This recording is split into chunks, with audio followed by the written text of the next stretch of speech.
आशी की चीख के बाद कमरे में शांति थी। ध्रुव ने धीरे से अपनी आंखें खोली तो चारों तरफ सब कुछ फिर से बदल चुका था। वो फिर से एक नई दुनिया में था। अब इस दुनिया में अतीत के कौन से राज दबे थे, ध्रुव को कोई अंदाजा नहीं था। ध्रुव चारों तरफ नजर घुमाता है। चलो मेरी इज्जत तो बची। ये भूत बंगला कम और विक्रम भट्ट की सीरीज ज्यादा लग रही है। समय बदलते समय ही नहीं लग रहा। दिमाग का भौंसड़ा कर रखा है। किसी के कदमों की आहट सुनकर ध्रुव के कान खड़े हो जाते हैं और जैसे ही वो पीछे मुड़ा उसने झट से अपनी आंखें बंद कर ली। छोड़ो मुझे प्लीज, प्लीज छोड़ो ध्रुव मुझे। टीवी से आती आवाज को रोकने के लिए टीवी के पास पहुंचता है और पावर बटन दबा देता है। ध्रुव एक बार फिर से वही बटन दबाता है पर कुछ नहीं होता। टीवी की आवाज अभी भी पूरे कमरे में आ रही है। ध्रुव एक एक करके सारे बटन्स दबाता है। अब टीवी से आती वो चीखें उसके साथ साथ पूरे कमरे में घर कर जाती है। परेशान होकर ध्रुव प्लग ही निकाल देता है कि तभी एक कड़क आवाज गूंज उठती है। कोशिश बेकार है। ध्रुव ने पलट कर देखा तो उस कमरे में बस टीवी की रोशनी थी और एक महज 10 साल की बच्ची अपने हाथों में एक गुड़िया लिए बैठी थी। अब ये कौन सी नई भसड़ है? ध्रुव गुड़िया के बगल में पड़े टीवी के रिमोट की तरफ बढ़ता ही है कि कहा ना मत करो, मेरी फेवरेट मूवी चल रही है। Favourite movie? ये आजकल के बच्चे सच में कुछ ज्यादा ही जल्दी बड़े नहीं हो रहे? बच्ची ध्रुव की ओर देखती है और मुस्कुरा कर कहती है, 30 साल से रोज यही एक मूवी देख रही हूँ। So yes, it's my favorite one. अचानक से ध्रुव को जैसे एक झटका सा लगा हो। उसने अपने पास बैठी बच्ची की तरफ देखा। हो ना हो ध्रुव को लगने लगा था कि वो गलती से ऐसी कैसी जगह आ गया है जहां आशी की प्रॉब्लम का सॉल्यूशन था। उसने अपनी हैरानी भरी आवाज में पूछा, बेटा, क्या आपका नाम आशी है?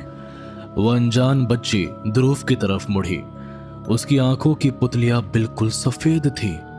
चेहरे पर जरा भी मासूमियत नहीं बल्कि एक मायूसियत थी।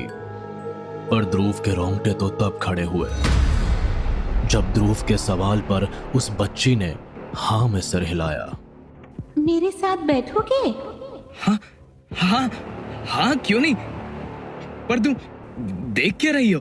मैं यही रहती हूँ, इसी कमरे में, और पता नहीं क्यों मैं हर दिन यही चैनल देखती हूँ।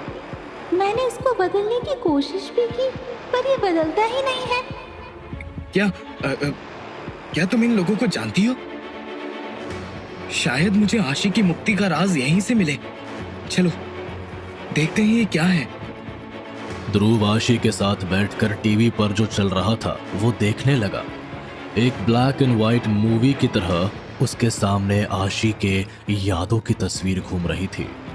प्यारा बच्चा, who is my favourite girl in the entire world? बोलो, वरना टिकल मॉन्स्टर आ जाएगा।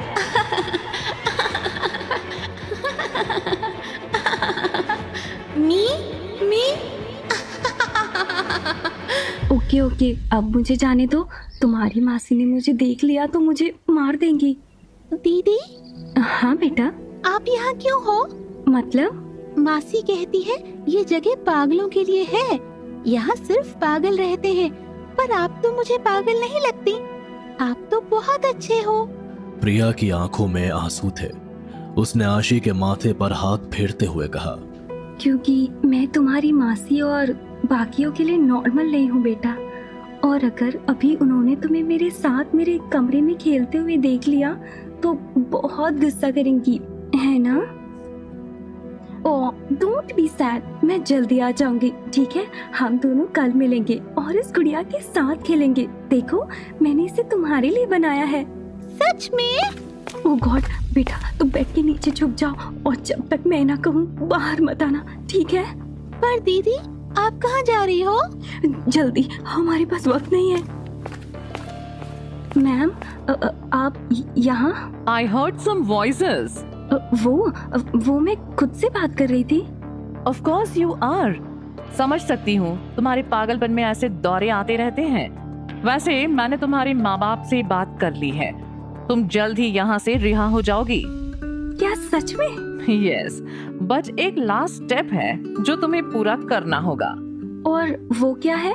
यू नो, इस जगह में तुम्हारी तरह कई और लड़के और लड़कियां हैं जो इस घिनौने शाप से मुक्त होना चाहते हैं। ये कोई श्राप नहीं है। शुक्र मनाओ कि आज तुम्हारे पास एक मौका है कि तुम ये सब ठीक कर सकती हो। You really have a chance to fix yourself. वरना क्या तुम जानती भी हो कि तुम लोगों का क्या करते हैं इस दुनिया में? शर्म नहीं आती है ना तुम्हें? एक लड़की होकर लड़की से प्यार? So unnatural, so disgusting. It's not disgusting. और चाहे आपकी सोसाइटी, खुद भगवान भी क्यों ना कहें कि ये बुरी चीज है, मैं नहीं मान सकती सिस्टर निवेदिता। आखिर आप मुझे बताइए सिस्टर, जब प्यार का कोई मजहब नहीं होता तो मैं कैसे चुन सकती हूँ कि मैं किससे प्यार करूँ? I can't choose if I am attached to a girl. You can. और मैं तुम जैसों को हमारे संस्कार, हमारी मर्यादा लांघने नहीं दे सकती। इसीलिए तुम्हारे दिमाग को ठीक करने के लिए ही तुम्हारे पेरेंट्स ने यहाँ भेजा है। And I know how to do it. Tiger, तुम्हारी उम्र की लड़कियों को ऐसे ही लड़के पसंद आते हैं ना? टॉल, डार्क, मर्दाना। एक लड़की का काम होता है लड़के के सुख का ध्यान रखना, क्योंकि तुम्हें नहीं पता कि तुम ये कैसे कर सकती हो। टाइगर तुम्हें बताएगा। सिस्टर, नो, आप ऐसे नहीं कर सकती हैं। It's rape. Darling, it's conversation therapy. इसका मतलब होता है कि हम हर तरीका अपनाएंगे कि तुम्हारे अंदर ये जो होमोसेक्सुअलिटी नाम की बीमारी है, इसे खत्म कर दिया जाए। इसके साथ हर वो कोशिश करना कि ये शैतान का रास्ता छोड़कर इंसानियत के रास्ते आ जाए। प्लीज मेरे साथ ऐसा मत कीजिए। मैं जिंदा नहीं रह पाऊंगी। Please don't leave me with him. मेरी मानो, ऐसी जिंदगी से मौत बेहतर है। ओपन द डोर, मुझे जाने दो यहाँ से, प्लीज ओपन द डोर। प्रिया की चीखें जैसे उस कमरे में बंद हो गई थी। ध्रुव उस कमरे को अच्छे से जानता था। वो कमरा कोई और नहीं बल्कि कमरा नंबर 13 था। What the fuck? ये सब इतना रियल कैसे है? इन सब में आर्यन इंटरनेशनल कैसे इन्वॉल्व है? कमरा नंबर 13 और ये पूरा हॉस्टल एक कन्वर्जन थेरेपी सेंटर था? Shit! What the hell is going on? ध्रुव अपने ख्यालों से बाहर आया तो टीवी में जो मंजर चल रहा था वो शायद किसी का भी दिल दहला दे। टाइगर ने प्रिया के बालों को जोर से खींचा और उसे जमीन पर पटक दिया। डरी हुई आशी बेड के अंदर से छुपकर उसे देख रही थी। वो बाहर आना चाहती थी, पर जैसे ही प्रिया नीचे गिरी उसने आशी को चुप रहने का इशारा किया। वो जानती थी कि अगर उस राक्षस ने आशी को इस कमरे में देख लिया तो क्या होगा। हरामी साली, तुझे तो मैं समझाता हूँ, ऐसे नहीं मानेगी ना तू। बोल ऐसा क्या है लड़कियों में जो तुझे हम नहीं दे सकते? बोल। तू ऐसे नहीं मानेगी, मेरे पास और भी तरीके हैं। ये छुरी तेरे जिस्म को रेतना शुरू करेगी, तब तुझे समझ आएगा। Oh God! आशी ने इतनी छोटी सी उम्र में इतना कुछ देखा था। Shit! I can't imagine उस पे क्या गुजरी होगी। दीदी, आप ठीक हो ना? आप ठीक हो ना दीदी? तुमने कुछ नहीं दिखा ना? आशी, तू मेरी प्यारी सी गुड़िया है ना? तू यहाँ से अभी के अभी बाहर जा और यहाँ जो हुआ किसी से मत कहना, ठीक है? ये गुड़िया अपने पास हमेशा रखना, ओके? मेरा आखिरी तोहफा है।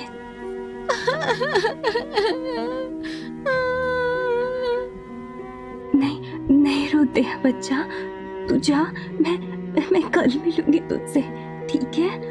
अभी तू जा, ओके? दीदी दोबारा नहीं आई। अगले दिन दीदी की बॉडी को वहाँ से शमशान ले गए। दीदी चली गई मुझे छोड़कर, हमेशा के लिए। ध्रुव ने छोटी आशी की आंखों में आंसू देखे। ध्रुव अब कहीं ना कहीं आशी को समझने लगा था। Are you sure you want to do this? This is your fantasy. Yes, मुझे यही चाहिए Shivam. I want to have such sex where I nearly die. Well, computer की स्क्रीन के सामने ये कहना बहुत आसान है। बहुत सारे लोग हैं जो अपनी सेक्सुअल फैंटेसीज को जीना चाहते हैं। मुझे कैसे पता चलेगा कि तुम ऐसा कुछ करने के काबिल हो? I want to explore this side of me, और मुझे मौत का कोई डर नहीं है। I want to experience the kind of sex where I nearly die. मतलब आशी के साथ जो कुछ भी बचपन में हुआ, उसके दिमाग में उसका इतना बुरा असर हुआ कि she started exploring her sexual life like this? पर इसकी मौत का प्रीत नगरी से क्या लेना देना है? आशी, क्या तुम मुझे बता सकती हो तुम यहाँ क्यों हो? मुझे भी नहीं पता। मुझे हर दिन ये क्यों देखना पड़ता है? क्या तुम्हें पता है तुम कैसे मरी थी? आशी की आंखें बस एकटक टीवी को देखे जा रही थी। उसके मुंह से कोई भी जवाब नहीं आया। ध्रुव ने हार मानकर टीवी की तरफ देखा। टीवी पर अब सीन बिल्कुल बदल चुका था। आशी ध्रुव के बॉयज हॉस्टल के बाहर खड़ी थी। कमरा नंबर 13 का दरवाजा खोलते ही जैसे आशी की आंखों के सामने प्रिया के साथ हुआ मंजर वापस आने लगा था। 9 सालों में अब उस असाइलम की जगह एक बॉयज हॉस्टल खड़ा था। आशी को डर तो लग रहा था, पर किसी तरह उसने खुद की दिल की धड़कनों को शांत किया। आशी पीछे मुड़ी तो उसके ठीक पीछे शिवम खड़ा था। Happy to see you here. किसी को इस बारे में पता नहीं चलना चाहिए कि कैसे तुम्हारी fantasy sex that feels like death है। हाँ, आशी ने शिवम को इस बात का कोई जवाब नहीं दिया। आशी ने उसके चेहरे को अपने हाथों में पकड़ा और उसके चेहरे को चूमने लगी। ओके, नो मोर सस्ता porn for a 10-year-old in front of me. Dhruv ने यह कहते ही छोटी आशी की आंखों को बंद किया, पर तभी टीवी पर उसने आगे देखना शुरू किया। आशी और शिवम एक दूसरे में डूबे हुए थे। शिवम ने आशी के अधनंगे बदन को एक ऑपरेशन टेबल पर लेटाया। उसके हाथ पैर बांधकर शिवम ने आशी की आंखों में पट्टी बांधी। उस रात जो कुछ भी प्रिया दी के साथ हुआ, उसके बाद वो तो चली गई, पर मेरे जहन में उस रात की तस्वीर रह गई। इट्स वियर्ड, कैसे आपके बचपन की चीजें आपको ऐसा बना देती है। मैं उस राक्षस से भागते भागते शायद खुद ही एक राक्षस बन गई। आशी, तुम मरी कैसे? उसने मुझे मारा। कोई है यहाँ? हेल्प शिवम, कोई है यहाँ? Help help Shivam. Don't worry love, मैंने तुम्हारी फैंटेसी पूरी करने के लिए ही इन्हें बुलाया है। विराज रायचंद। नो नो, तुम जानते नहीं, वो इंसान नहीं, हैवान है। खोलो मुझे जाने दो यहाँ से। Help. Love the way you described me Aashi. ये कौन है? और इसके चेहरे पर ये राक्षसों वाला मास्क क्यों है? मुझे जाने दीजिए सर, मुझे जाने दीजिए। आशी, डोंट क्राई। तुम तो आज बहुत बड़ा काम करने जा रही हो। मेरी लाइफ के सबसे इम्पोर्टेंट मिशन का हिस्सा बनने जा रही हो। Please don't make me feel bad about killing you. छोड़ो मुझे, छोड़ो। तुम्हारे आगे पीछे कोई नहीं है and you are a monster जिसे सेक्स की भूख है, और आज मैं तुम्हारी भूख खत्म कर दूंगा for once and all. Shivam, get out. Shivam के कमरे से जाने के बाद विराज ने अपने चेहरे पर ऑपरेशन मास्क लगाया और आशी के पैरों पर एनेस्थेशिया का इंजेक्शन लगा दिया। थोड़ी देर में आशी का चिल्लाना तो बंद हुआ, पर आशी अभी भी महसूस कर सकती थी। Do you know, darling, यहाँ आज मैं क्या कर रहा हूँ? You know, I'm very fascinated with brains. दिमाग से अजीब सा लगाव है मेरा, तो आज मैं तुम्हारा दिमाग निकाल कर देखूंगा। विराज ने उसके सर को ऊपर की तरफ से काटना शुरू किया। उसे फाड़ते हुए वो उसके दिमाग को निकालने लगा। आशी की आंखें बंद होती गई। That was horrible. इन लोगों ने तुम्हें इतनी बेरहमी से मारा और आशी तुम खुद को राक्षस कहती हो। ये उनकी दरिंदगी है। ये सब मेरी गलती है। व्हाट? नहीं, इसमें तुम्हारी कोई गलती नहीं है। नो नो नो, तुम नहीं समझ सकते। कोई नहीं समझ सकता, कोई नहीं समझ सकता। आशी, काम डाउन प्लीज, शांत हो जाओ। तुम्हें नहीं पता कि मैं कितने वक्त से इस टीवी में हर दिन अपनी गलतियां देख रही हूँ। मुझे बार बार नहीं देखना। प्रेत नगरी में मैंने अपनी एक दुनिया बना ली, एक ऐसी कहानी जिसकी वजह से मुझे ये सब बार बार ना जीना पड़े, पर फिर भी मैं यहाँ कैद हूँ। आशी, काम डाउन। मेरी सेक्सुअल फैंटेसीज की वजह से मेरी मौत हुई और प्रिया की सेक्सुअलिटी की वजह से उसकी। I was the one who was wrong. सब मेरी गलती है। For God's sake, just listen to me once. आशी, तुम बस 10 साल की थी। तुमने जो देखा वो कोई आम चीज नहीं थी। It was rape और उन लोगों के लिए इलाज था। I feel like a lab rat, Dhruv. Experiment के नाम पर मेरी मौत, क्योर के नाम पर प्रिया दीदी के साथ। तुम्हें नहीं पता how it feels। मुझे पता है। मैं शायद समझ नहीं सकता आशी, पर तुमने जो सहा है, जो देखा है, वो आसान नहीं है। It's your inner child that feels like this. See, अगर तुम्हें इस लूप से निकलना है तो तुम्हें अपने अंदर के पछतावे को बंद करना होगा। It was not in your hand. गलती तुम्हारी नहीं, उन लोगों की है जो प्यार को गुनाह मानते हैं। उस आदमी की है जिसने तुम्हारी कमजोरी का फायदा उठाकर तुम्हें मारा। तुम्हारी सेक्सुअल फैंटेसीज या प्रिया का प्यार कुछ भी गुनाह नहीं था। खुद को सजा देना बंद करो Aashi. You deserve to be happy.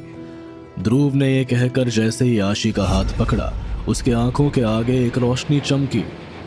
अगले पल आंखें खोलने पर ध्रुव के सामने आशी खड़ी थी, जो रो रही थी, पर उसका राक्षसी चेहरा अब उसी मासूम चेहरे में बदल गया था जिसे उसने पहली बार देखा था। मेरी कोई गलती नहीं थी उसमें। It was not my fault. आशी के इतना कहते ही प्रेत नगरी में एक उजाला आया। वो किसी द्वार की तरह दिख रहा था। ये मोक्ष का रास्ता था। ये मुझे मुक्ति मिल जाएगी। अब तुम आजाद हो आशी। थैंक यू ध्रुव। अगर तुम उस छोटी आशी को नहीं समझाते तो मैंने जो किया उसके लिए मुझे माफ करना। अब मैं जाती हूँ। ये कहकर आशी भागते हुए उस सफेद चमकते हुए दरवाजे के अंदर चली गई और उसके अंदर जाते ही ध्रुव की आंखें खुल गई। सुबह मैं वापस आ गया। इसका मतलब फाइनली भूतनी जी को मुक्ति दिला दी। यस! ध्रुव ने खुशी के माहौल में अपने सामने पड़ी गुड़िया देखी। वही गुड़िया जो आशी को प्रिया ने दी थी। उस पर एक नोट चिपका हुआ था। ये आशी ने तुम्हारे लिए छोड़ा है। अगले मिशन के लिए आज रात ठीक यहीं आ जाना, रूम नंबर 13 में।